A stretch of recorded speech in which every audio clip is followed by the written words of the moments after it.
नमस्कार दोस्तों, स्वागत है आपका the study cafe YouTube channel by परीक्षा के इस प्लेटफॉर्म पर। तो दोस्तों, मैं आज आप लोगों के सामने लेकर आया हूं एक बहुत बेहतरीन एनालिसिस जो कि हम करने वाले हैं ग्रुप डी पर। जहां दोस्तों आने वाला जो एग्जाम अगर मुझे नजरों के सामने दिखाई दे रहा है, आप लोगों ने फॉर्म भरे हुए हैं, तो आने वाले 2 महीने के अंतर्गत जहां तक मैं जानता हूं और जहां तक मैं अंदाजा लगा सकता हूं कि आने वाले 2 महीने, यानी कि अगर मैं बात करूं आप लोगों से कि केवल और केवल मैं 60 दिनों की अगर बात करता हूं कि हम मान लेते हैं अगर सब कुछ ठीक रहा तो आने वाले 60 डेज में आप लोगों का एग्जाम हो सकता है। ठीक है, तो मैं पूरी स्ट्रेटेजी के साथ आप लोगों के सामने बात कर रहा हूं यहां पर कि हमको क्या करना चाहिए, क्या नहीं करना चाहिए, कहां आप गलती कर देते हैं, कहां आप माफ करें कि बार बार आपका सिलेक्शन रेलवेज में नहीं होता। तो चलिए दोस्तों, हम स्टार्ट करें आज पूरा स्ट्रेटेजी और हम चल रहे हैं आप लोगों के साथ बढ़ते हुए, और हम जिन जिन घटनाओं पर बात करेंगे वो आपके सामने मैं बताऊंगा। सबसे पहले मैं आपको फॉर्मेट बता दूं कि जो ग्रुप डी है उसका पूरा का पूरा फॉर्मेट है कि 100 क्वेश्चन तो आने 100% और 100 मार्क्स के होंगे। 90 मिनट जो होगा वो आप लोगों के पास क्या होगा, टाइम होगा। अलग अलग सेक्शन की अगर हम बात करते हैं तो दोस्तों जनरल साइंस 25 क्वेश्चन 25 मार्क्स, ठीक है। देन मैथमेटिक्स की अगर मैं बात करूं, गणित की है भौकाल मचा देगा भैया, ठीक है। मैथमेटिक्स की हम बात करें तो 25 क्वेश्चन 25 मार्क्स। जनरल इंटेलिजेंस और रीजनिंग की अगर मैं यहां पर बात करता हूं तो दोस्तों ये आप लोगों के लिए सबसे बड़ा वरदान है, प्लस पॉइंट है। मेरिट में स्टैंड करने के लिए ये 30 क्वेश्चन और 30 जो मार्क्स है वो आप लोगों के लिए संजीवनी बूटी साबित हो सकती है। बचीड़ लगाना है दोस्तों रीजनिंग पे, ठीक है। और चौथे पार्ट की अगर मैं बात बताऊं तो जनरल अवेयरनेस और करंट अफेयर्स के जो क्वेश्चंस होंगे वो 20 मार्क्स के होंगे और 20 क्वेश्चंस 20 मार्क्स के होंगे। Total 100 question 100 marks.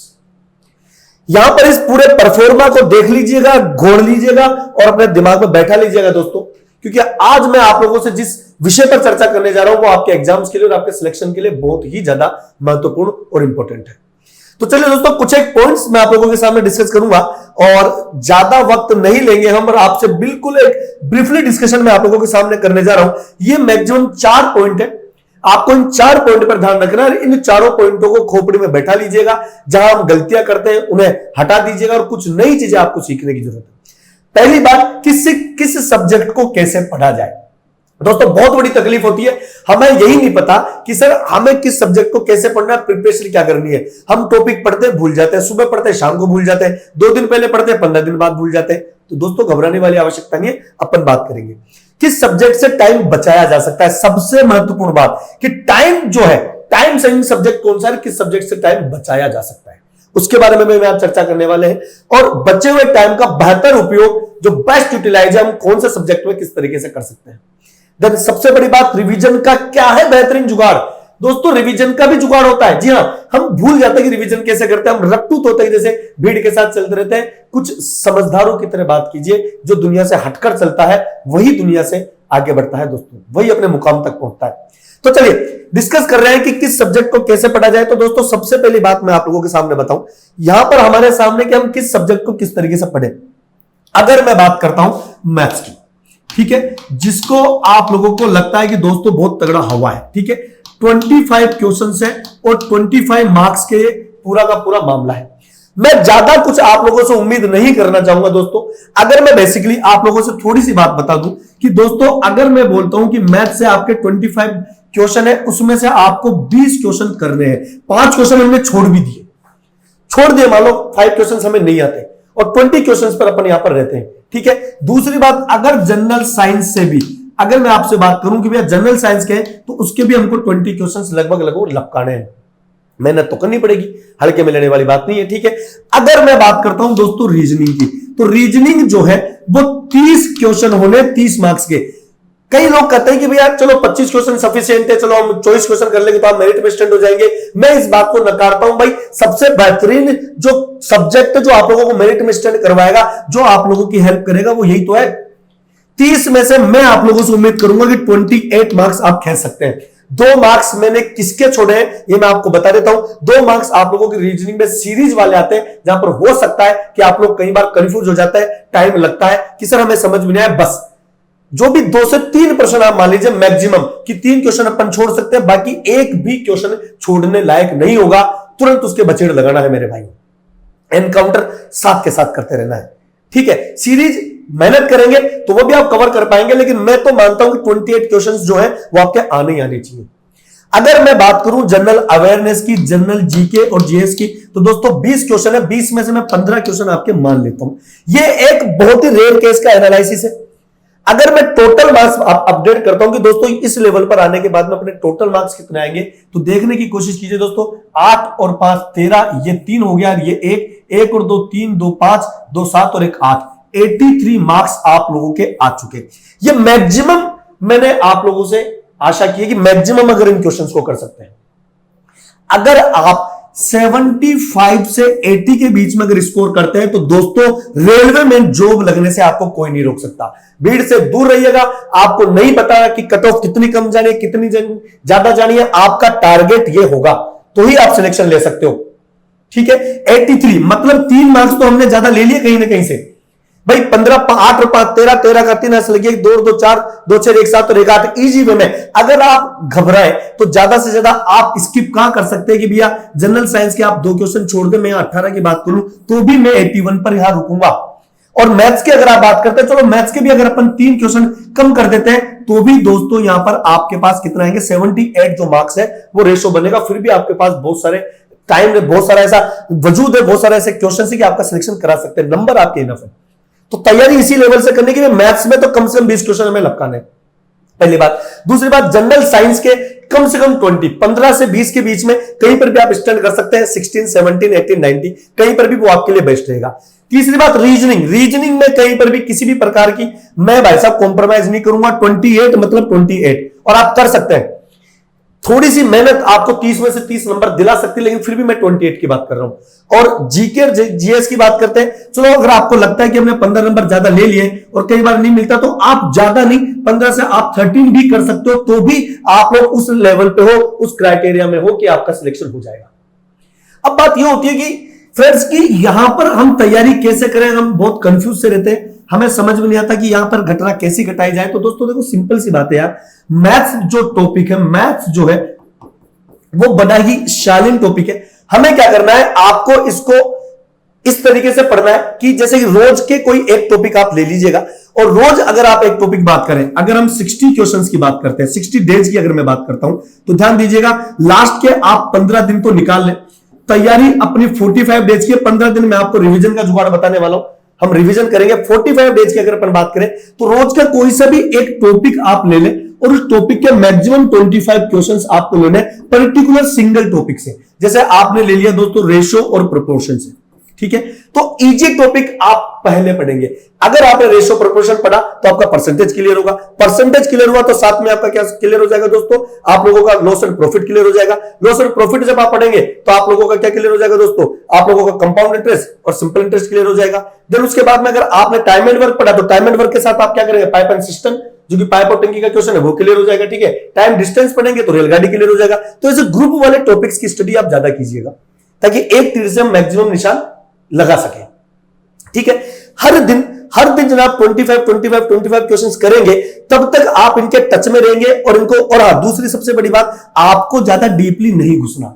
आपको केवल यहां पर नॉर्मल क्वेश्चंस और थोड़े मीडियम लेवल के क्वेश्चंस ही डिस्कस करना है, क्योंकि ग्रुप डी का क्वेश्चंस ज्यादा डीपली नहीं पूछा जाएगा। हाँ ये पक्का है, ग्रुप डी में क्वेश्चंस ज्यादा डीपली नहीं पूछे जाते। आप हल्के लेवल के क्वेश्चंस और थोड़ा उनसे हाई लेवल के क्वेश्चंस आप यहां से डिस्कस कर सकते हैं। इतना कोई बहुत बड़ा मुद्दा नहीं है यहाँ पे कि आप बहुत ज्यादा डीपली घुस के पढ़ेंगे। नॉर्मल स्टडी में भी आप 25 क्वेश्चंस में से लगभग 20 क्वेश्चंस आप कर देंगे, मुझे अच्छी तरह पता है। रेगुलर एक एक टॉपिक का हम डिस्कशन करेंगे, 25 क्वेश्चन और मैक्सिमम पर टॉपिक अगर आपने लगभग ज्यादा नहीं तो 50 to 100 क्वेश्चन के बीच में अगर आपने अलग अलग टाइप के क्वेश्चंस कर लिए तो मैथ्स आपके कहीं नहीं जाने वाली। ठीक है, एक बार तो पूरा कंप्लीट सिलेबस कवर करेंगे टॉपिक बाय टॉपिक। देन उसके बाद दोस्तों हमें क्या करना है, ध्यान देने की बात है, उसके बाद आपको क्या करना है, जब एक बार आपने कंप्लीट टॉपिक कर लिए तो मान लो सपोज 25 टॉपिक हमारे हैं मैथ्स में, मान लीजिएगा। ठीक है, तो फिर क्या करना है, फिर उसके बाद में जब एक बार आप रिजल्ट आप दे देते हैं, जैसे मान लीजिए 25 डेज में आपने 25 टॉपिक के क्वेश्चंस कवर किए आराम से ना, 25 आप बढ़ा सकते हैं अपने एफिशिएंसी के हिसाब से। देन उसके बाद क्या करना है दोस्तों, फिर जो नेक्स्ट डे आएगा उस दिन 2 टॉपिक आप एक साथ उठाएं, उनके आप कम से कम 25 और मैक्सिमम आप 40 क्वेश्चंस का प्रैक्टिस कर सकते हैं। आपको टाइम देना होगा, इसमें आपको ज्यादा टाइम नहीं लगेगा। देन दो करके आप लोग करेंगे तो ये सारी चीजें आप लोग लगभग 10 से 12 दिन में कवर कर लेंगे। फिर 12वें दिन के बाद जब नेक्स्ट डे अपने पास आएगा तो आप उनका जो रेशो उठा वो 3-3 टॉपिक का एक साथ उठाएंगे। ये मेरा पॉइंट ऑफ व्यू है। इससे क्या होगा दोस्तों कि आप कम समय में कई बार ज्यादा से ज्यादा टॉपिक के साथ क्या रहेंगे, टच में रहेंगे, और आपको जो भूलने वाली बीमारी है ना, ये कभी नहीं होगी। मान लीजिएगा मेरी बात, यानी सरल सीधे शब्दों में बोलूंगा तो पहले इंडिविजुअल टॉपिक की बात करेंगे, पूरा मैथ्स को कवर करेंगे, देन फिर दो टॉपिक का हम क्या करेंगे, कवर करेंगे, क्वेश्चंस निकालेंगे, पढ़ेंगे, जो पढ़ा हुआ उसी का रिवीजन करते रहे, कोई दिक्कत नहीं है। फिर जब वो एक बार कंप्लीट हो जाए तो फिर 3-3 का सेट लेंगे, फिर वो कंप्लीट हो जाए तो 4-4 का सेट लेंगे, फिर वो कंप्लीट हो जाए तो 5-5 का सेट लेंगे। पूरी की पूरी जर्नी आपके लगभग 45 डेज के अंदर खत्म हो जानी चाहिए। क्लियर? रीजनिंग यहां पर उल्टा कॉन्सेप्ट है। रीजनिंग की अगर मैं बात करूं दोस्तों, तो रीजनिंग जो सब्जेक्ट है यहां पर आप लोगों को बहुत इजी है, क्योंकि अगर रीजनिंग को आप एक बार पढ़ लिए तो आपको दोबारा पढ़ने की आवश्यकता नहीं, केवल प्रैक्टिस करनी है। आपको टॉपिक वाइज रीजनिंग को बिल्कुल भी नहीं पढ़ना। मैं आपको बता दूं, जैसे मान ले रीजनिंग में अपने पास 30 टॉपिक है, तो आपको कुछ नहीं करना, प्रत्येक टॉपिक के आपको हल्के हल्के लेवल के 5-5 क्वेश्चंस आपको निकालने हैं, रोज टच में रहना है।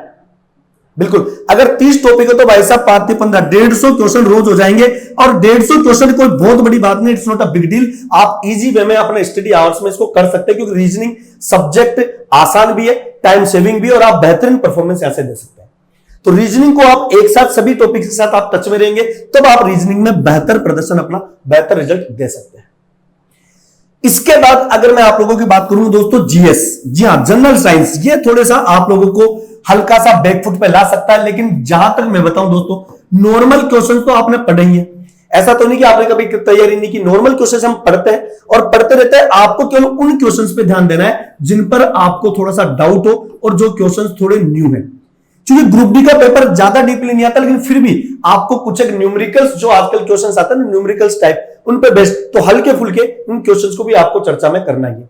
मतलब गुब्बारे में कौन सी गैस भरी जाती है, फ्रिज में कौन सी गैस भरी जाती है, हेलीकॉप्टर में टायरों में कौन सी गैस होती है, कौन से विटामिन की कमी से कौन सा रोग होता है, किस टीके की कमी से किस प्रकार का रोग हमें देखने को मिलता है, रतौंधी किस नाम से होती है, रिकेटस क्या होता है, जैसे रोग हो गए। ठीक है, कई सारे ऐसे क्वेश्चंस आते हैं जो कि नॉर्मली हम पढ़ते रहते हैं, तो उन पर ज्यादा ध्यान देने की जरूरत नहीं, वो तो एक बार पढ़ोगे तो क्लियर हो जाएगा। आपको ध्यान देना है, आपको स्टडी करना डीपली, जहां पर आपको डाउट हो क्या ये क्यों हुआ, उस पर पढ़े। और कुछ अगर नए क्वेश्चंस कहीं पर देखने को मिले तो आपको बिल्कुल ऐसा कैसा साइंस में यही करना है।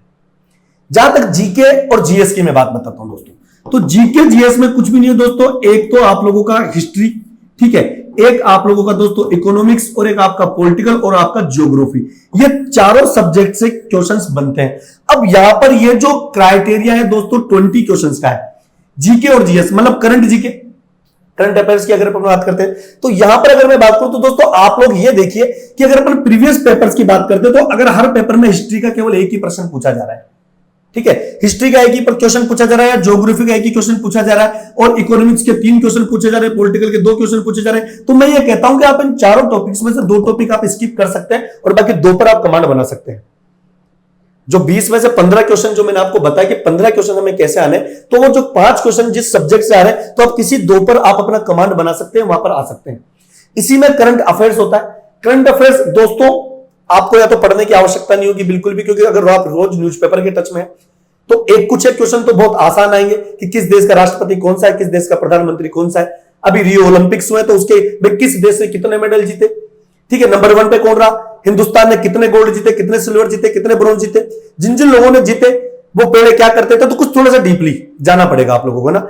अमेरिका ने कितने जीते, नंबर 1 पे कौन है, टॉप 3 वाले जीते, तो नॉर्मली जो सब पढ़ते हैं, थोड़ा सा जब पढ़ोगे कि भाई किस देश का राष्ट्रपति इस स्वतंत्र दिवस को यहां पर आया, भारत आया, या भारत के राष्ट्रपति प्रधानमंत्री को कौन से देश ने बुलाया, कौन सी संधि हुई, ये वाले, और कुछ डीपली करंट अफेयर्स वाले पूछे जाते हैं क्वेश्चंस दोस्तों, जो अगर आपको नहीं आते तो वो किसी को नहीं आते, मैं बताऊं।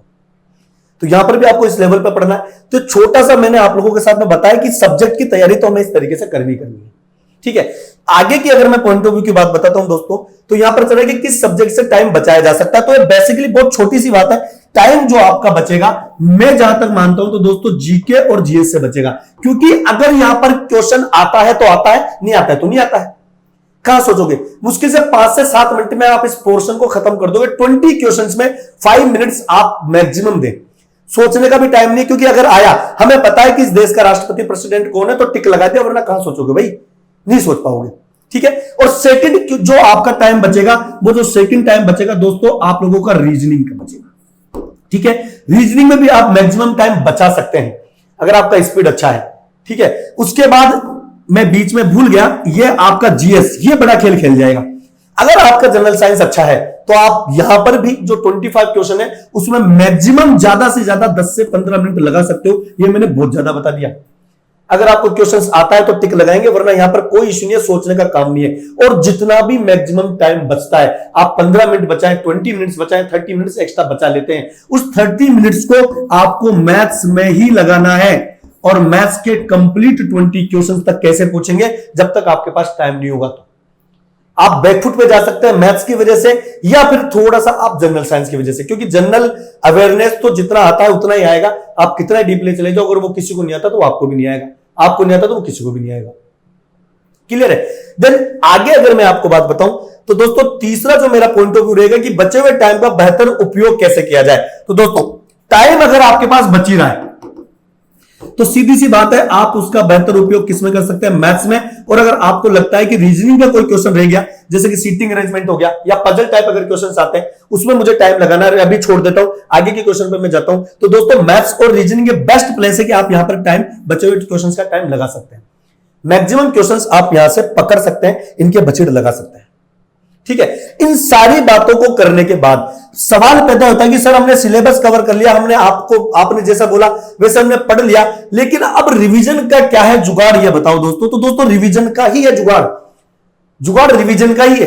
किसी भी रिवीजन का आप देखेंगे तो जुगाड़ का मतलब है कि हम पढ़े कैसे। तो दोस्तों जब अपनी पूरी तैयारी हो जाएगी और लास्ट 15 दिन जब युद्ध स्तर की हमारी तैयारी होगी, तो कम से कम, मैं कहूंगा कम से कम आपको एक प्रैक्टिस पेपर या एक टेस्ट सीरीज रोज की आपको डेली की देनी है।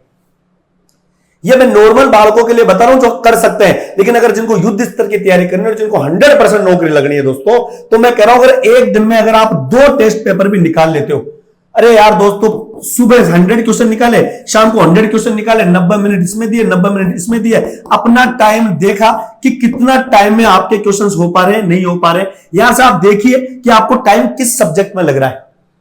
2 या 3 दिन में आपको पता लग जाएगा कि किस सब्जेक्ट में हमको टाइम लग रहा है। तो उस सब्जेक्ट पे ज्यादा मेहनत कीजिए, ठीक है। कहां प्रॉब्लम आ रही है, किस टाइप के क्वेश्चंस में प्रॉब्लम आ रही है, तो उन क्वेश्चंस को ज्यादा कीजिए। यहां पर यही जुगाड़ हो सकता है। टेस्ट सीरीज ज्वाइन कीजिए आप और प्रैक्टिस सेट रोज निकाले, एक तो रोज निकाले और अगर आप में क्षमता है तो कम से कम 2 पेपर आप रोज निकाले और आपके बेसिक कॉन्सेप्ट क्लियर होंगे, उसके बाद ही आप पेपर और प्रैक्टिस सेशन पे आइएगा दोस्तों।